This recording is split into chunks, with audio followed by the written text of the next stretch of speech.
Hi, I'm Rita. Welcome back to my booktube channel, Life Worth Reading. I already apologize. The weather is super cloudy and sunny today, so there will be a lot of changes in lighting throughout the video. I apologize for that. There's really nothing I can do, so let's just... If you notice that the sun is coming in like right now, yeah, the lighting is not the greatest today, so I do apologize for that, but let's get this video started. So today I'm doing a very exciting video. So I'm doing a recent reads type of video. So I used to do like monthly wrap-ups or like 2-month wrap-ups, but I haven't read that much in the last couple of months since like the summer. And so I will be doing recent reads now of the 6 books that I've read since July. So in the last like 4 to 5 months, the 6 books that I've read and what I thought of them. And actually I've had some pretty good reads. Those are some really good books that I read. So without further ado, let's just get into the books that I've read since July. The first book that I read was in my summer TBR, so I'm going to leave that link down below and up in the cards. I did a summer TBR video of all the books that I wanted to read that summer to try to get my reading back on track. I did end up reading a few of them, and one of those was Queenie by Candace Carter-Williams. I've owned this book for a couple of months now, and I've always been curious to read it. And then I was starting my reading slump, but I was like, I am finally ready to read this book and I want to read this book. And so I started reading it and I really enjoyed it. I give this book 4 stars. This is an adult contemporary though, because our main character is 25, so it's already considered an adult contemporary. And even though I'm not the greatest fan of contemporaries, actually, I think that my problem is that I'm not the greatest fan of YA contemporaries. So like high school contemporaries, I'm not really a fan of, but I do like adult contemporaries because it's not that I identify more with the problems, it's just that it's more interesting to me. And I don't know, I just have something with YA contemporaries, even though that I know that's a lot of people's like favorite genre. But yeah, for me, it's not really my type. So Queenie. Queenie is about our main character, Queenie, and she is a Jamaican British citizen in London, I think it's in London. But yeah, this is a contemporary about everything. So Queenie just went through a terrible breakup with her long-term white boyfriend, and it just sends her into this messy spiral of like declining mental health, hooking up with a lot of men that are bad for her. It also touches on racism, it touches on sexism in the workplace, because our main character Queenie, she is a journalist, and so there's just a lot happening. It's a very like drama-filled book, but I did love that about that.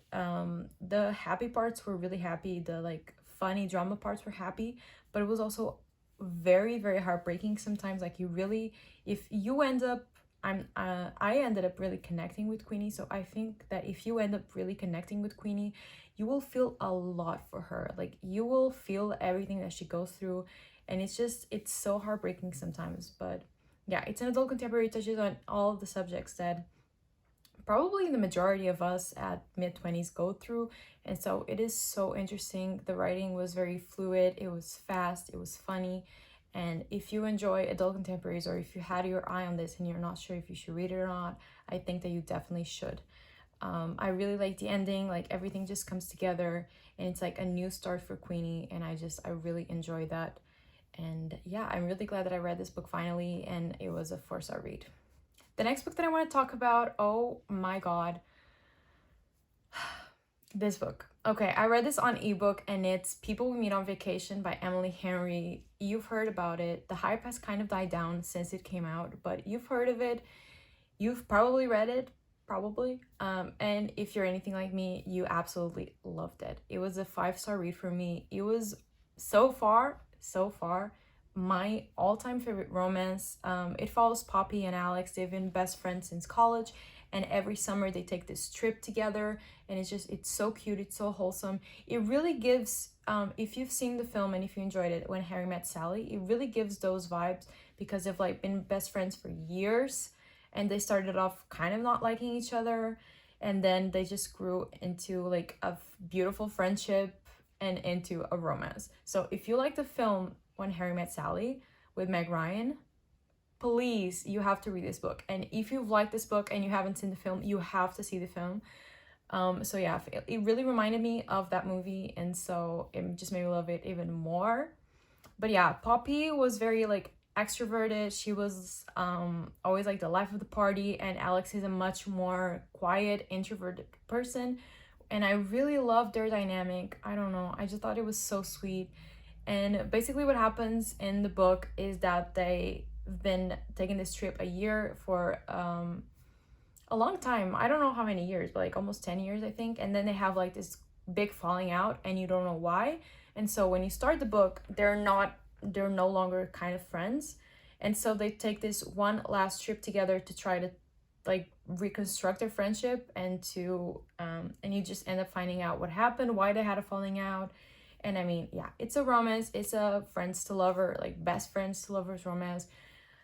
I know some people that didn't like it. Rachel from Let Me in the Library, which I love her, you should definitely subscribe to her channel. She did not like this book at all.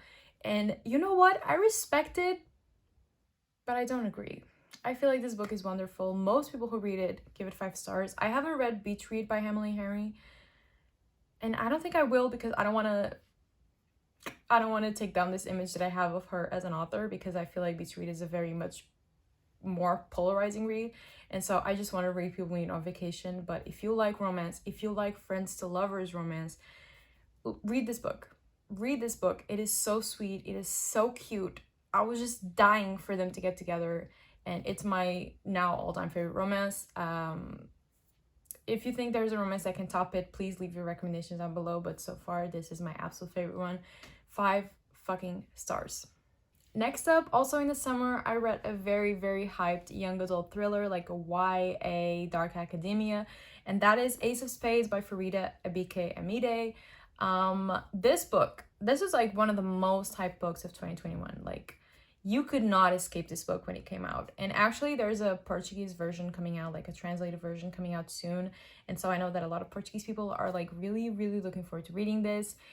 And I might have a little bit of a controversial opinion on this, but I gave this book like 3.5 stars.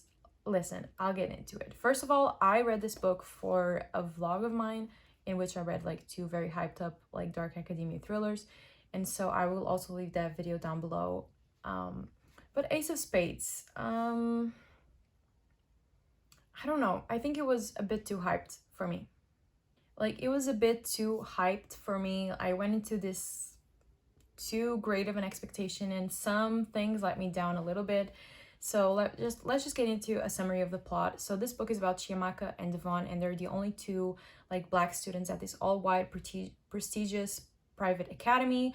And so Chiamaka is a very rich and privileged girl, and then Devon is actually a more poor, not so privileged life. So he actually had a, how do you call it, a scholarship to get into this school. So it's not her mother that pays for the school, it's a scholarship. And so they have a very different dynamic, which I did enjoy, like to see like different perspectives on both of these students. But basically on their senior year, they start receiving these like anonymous messages, think like Pretty Little Liars A or Gossip Girl, and they start receiving these messages from someone named Aces, and they start like exposing them, just bringing out all of their dirty secrets, and it's not fun. And so they start wondering what is going on. Is this racism? Spoiler, yes. Because they're the only 2 people that are being attacked. So what is actually happening? And yeah, I think that it was just, I'll get into what I didn't really enjoy first, and then I'll say what I really enjoyed. So what I didn't really enjoy is that there were a lot of loose ends to tie up. Like, we find out a lot about Devon's character. For example, he comes from a broken family. His mother is a single mother because his dad was in jail when he was younger. And so there's a lot there.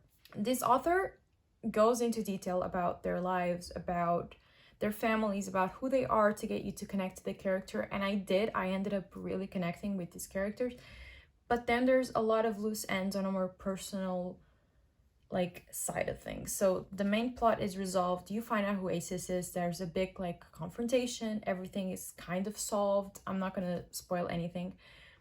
But then like on this more personal side of things. Like there are a lot of things about Devon's life that were just like, you get emotionally invested, and then we never find out like what happens, how does he cope with this thing that he's finding out, all of that. And Chiamaka as well. It was just, if an author spends time writing about a character and going into personal details about them to get you to be invested, when I'm invested, please like finish what you were saying. Like give me proper endings personally as well. Don't just solve the main plot and then end the book.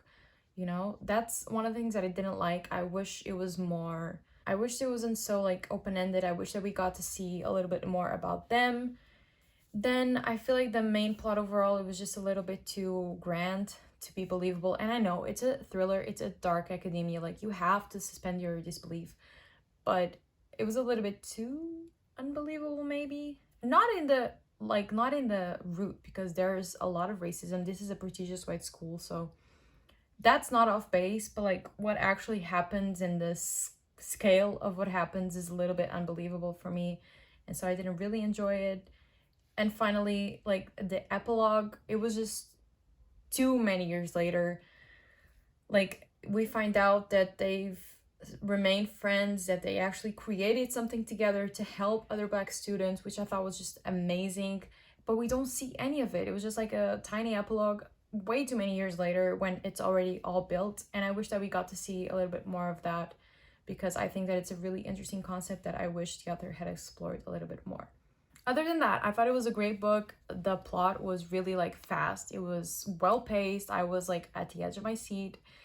And yeah, overall it was just, it was a great book. Like that's why it's like close to 4 stars. Like it was a great book. But I feel like the hype got to me a little bit, and I didn't think it was just like that 5 stars to me, because there were a few things that didn't quite match up my expectations, or didn't quite get resolved the way I wished they would be. But yeah, if you're interested in reading this book, absolutely do so. Like don't even listen to me. Like I'm not trying to get people to not read this book. Like please do read it, and when the Portuguese version comes out, please get to it, because it is so worth your time. But yeah, there were a few little details that just bothered me a little bit, and that's why it's not a higher rating. Then the next book that I read for that vlog was The Maidens by Alex Michelidis. This was also a very, very hyped dark academia adult thriller that came out this year. And I went into it with a lot of like high expectations, but I was also like ready to be disappointed, because I did not like this author's previous book, The Silent Patient, that everybody seemed to love. I did not like it. I did not like the twist. And so everybody was saying that this one was way better, but I was still with that, like maybe it won't actually do it for me. And I hated it. I'm just gonna put it out there. I hated it. In my vlog, I'm still like digesting it, so like I'm not that hateful towards it, but like the more I think about this book, the angrier I get. The frustrating thing is that I liked the book, I just hated the ending so much. But like it's not at the same level as The Silent Patient, because like at The Silent Patient I was just like, really, this is it? Like okay. But it did not fill me with this much hate. Like I hated this ending. It did not make any sense. It was revolting, it was disgusting, it was unnecessary, truly unnecessary. Like it was just gross. If you read it, you know what I'm talking about. I'm not going to spoil anything, but it did not do it for me. So basically the story is about Mariana, and Mariana had this fiance, I think it was called Sebastian, and then he died in a Greek island when they went on vacation. He drowned. And so Mariana is still coping with like the mental health repercussions of that. And they had this niece, she has a niece called, my god, what is she called? Zoe. So he has this niece called Zoe that's going to Oxford school. Oxford? No, it's not Oxford at all. It's Cambridge. Okay, it's a college in Cambridge, whatever. And so basically Zoe attends this college, and a few people start dying. So like this girl in her class, like her roommate dies, like she's murdered. And so Zoe's very shaken up about it, and so Mariana comes to visit her, and she is certain that this one professor called Edward Fosca, she is certain that he is the murderer, because he has this group of students called the Maidens, which are like this all cult-like girls that follow him around, which is kind of creepy. And so she's like certain that this man is the murderer, and she's trying to prove it through the whole book, and she does some stupid shit to prove it, by the way. So I think that fact was interesting. I mentioned that in my vlog. I think it's interesting that we're not trying to just find out who the killer is, but we're trying to prove someone is the killer. So I think that was an interesting approach to the book. And it was interesting. It like has ties to Greek mythology. Like the plot was interesting. Like it kept me reading. But that fucking ending, God, I hated it. I hated it. And if you know what I'm talking about, what the fuck was that? I did not like it. And the more I think about it, I hate it. So like, I would probably give like 1.5, 2 stars, only because I enjoyed my experience reading this, but the ending ruined it for me. I don't think I want to read another Alex Michelidis book again. So yeah, I've been trying to sell this book. I am unhauling this, but I still haven't managed to sell it.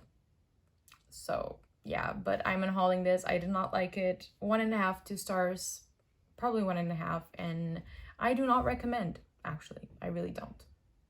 Then the next book that I read was a little bit different. So I read My Brilliant Friend by Elena.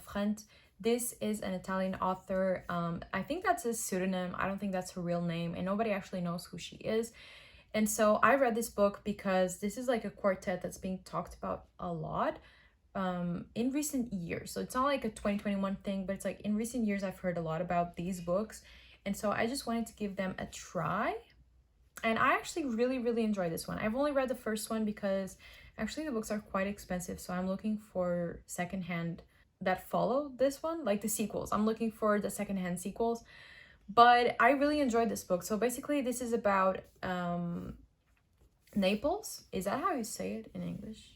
I think so. It's about the city of Naples in Italy in the 60s. And I had no idea that it was that intense. Like this book goes into some details. I think it's partially autobiographical. Autobiographical? I don't think that's correct. You know what I'm saying. I think that it's partially like based on her, like the author's life, because I think that she lived in the 60s in Naples. And so it's about two friends. One is Lila and one is Elena. So like Elena and Lila. And they have a really weird friendship. So like Elena is the main character and everything that we see is from her perspective. But she has this friend called Lila, which is the brilliant friend. Obviously, this is a Portuguese translation, by the way. And they have this weird friendship because Lila is kind of evil. She's weird. She's kind of wicked sometimes. And so, like, the book has a very interesting, like, friendship dynamic. And it just explores a lot of, I don't know, the writing is just so... God, I just don't have words to describe this book. I really enjoyed it. But I don't think it's for everyone. Like, it's very hyped up, but I think that not a lot of people will enjoy the writing. I did a lot because it's very real. Like, she does not hold back. Like, she says everything that happens, even when shit is gross, even when it's violent, which is a lot of this book is just so violent. But yeah, I really enjoyed it. It has some beautiful visuals. And yeah, I can't wait to read the rest of the books because, like, this follows their friendship, like, throughout the years. So this is, like, their childhood and a little bit of their young adult lives, like no, more like teenager, and then the next books like follow them into young adulthood, and yeah, so I'm really looking forward to reading the rest of these books. And I think that if you like, it's not really, well, it's a historical fiction though. I don't know what to classify this as, but if this story sounds interesting, I think that you should definitely try it. I feel like it's a very interesting, like, out of the box book, and I think that you should definitely try it if this sounds appealing to you. And finally, the last book that I've read, and the most recent book that I've read, was actually an audiobook. So I listened to an audiobook for the first time in like 6 months, and that was You Can't Be Serious by Kal Penn. If you don't know, Kal Penn is a very well-known, like, Indian American actor, and I have always loved him. He had a really big part in House MD, and I loved House. All my House crew out there, I don't know if anybody watched it, but I loved it. I was obsessed with it. And so I've always really liked this actor. And when he came out with a memoir, I love memoirs. If you don't know that about me, I love memoirs. They're the only type of audiobook that I listen to. Probably that's kind of generalizing, but they're the only audiobooks that I like listening to. And so this came out like at the end of November. So like I read it immediately after it came out, and I just listened to it like on bus rides and when I went into school and work and all of that. and I really enjoyed it. I love Kalpen. It was hilarious, it was funny. He talked about the struggles of getting into Hollywood because of their racism and all of that, and it was just so, it was like infuriating to listen to some of the experience that he had to go through when trying to be an actor. But I think that his perseverance and his will to work were just so incredible. And yeah, I really loved it. It's narrated by him, so if you like memoirs and if you like Kalpen, you should definitely give this a try. I will say that the only thing was that this didn't wrap up quite as nicely as I wanted to. It just ended quite abruptly. He was, in the last few chapters, he talked about a show that he created, which is called Sunnyside, like in 2019, I think. And I had never heard of this show. And he goes into that, like he goes into saying how, I think it's NBC like picked up his show, like put it on a network, told him that it was going to be great, that they were going to invest a lot in it and like publicity wise, and then none of that happened. And so the show ended up like getting canceled after one season, and it was like a very disappointing experience all around, because it just showed how Hollywood and still has a very small consideration for POC actors and for POC creators.